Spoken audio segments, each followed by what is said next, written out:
Stoned by Barrie Mahoney. Leaving messages in public places seems a strange thing to do, but I guess it's been going on for generations.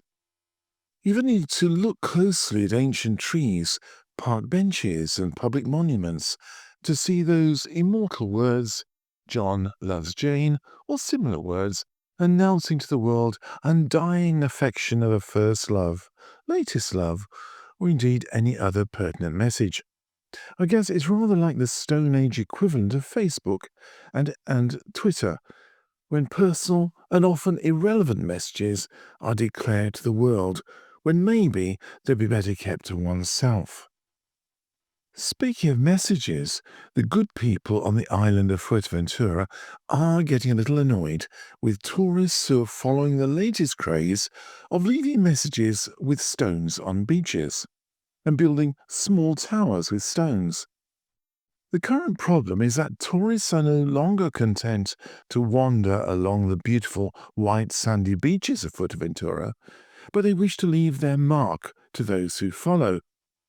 I guess you could call it the human equivalent of a dog peeing on a lamppost. Those tourists who visit Fuerteventura carry out message or imaginative construction activities using stones to ensure their presence does not go unnoticed, but which local experts describe as causing a destructive impact upon the ecosystem of these beautiful beaches.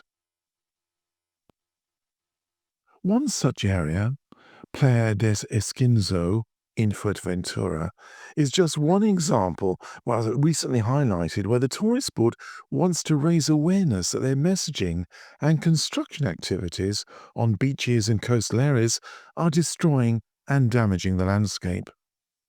Tourists on other Canary Islands are also adopting these stone message activities without considering how their actions affect delicately balanced ecosystems. It seems that this modern-day equivalent of peeing on a lamppost is not a new phenomenon. A Jewish friend recently told me that within the Jewish faith, it is customary to leave a small stone on a grave. A stone is placed by a visitor on the grave, but using only the left hand. And please don't ask me why.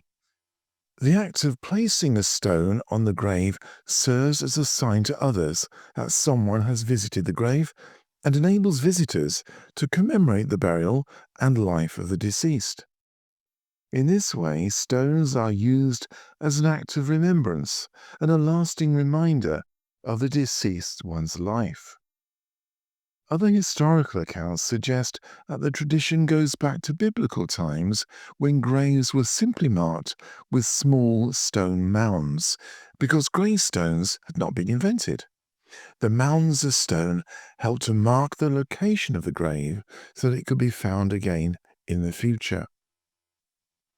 In addition to finding stone messages or small towers, beach walkers in the UK and the United States may come across a smooth pebble painted with a colourful picture of an animal or cartoon character, or simply a meaningful message.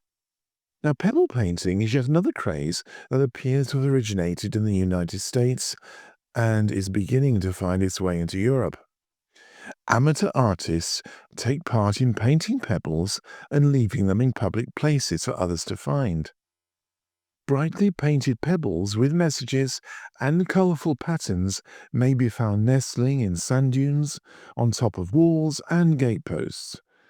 Some parents regard it as a welcome pastime for their children and encourage them to take a break from their smartphones and tablets and collect stones and decorate them.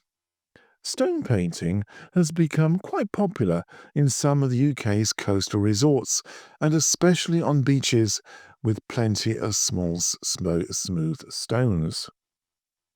Now, sadly, council chiefs in the UK are not at all happy with this idea, and often with good reason, as they say they pose a danger to elderly people who risk tripping over them and are used by vandals to throw at ducks and scrawl the paint onto local war memorials. Parents are urged to be responsible and to show their children common sense when hiding these rocks so that they don't become problems for other people and the environment.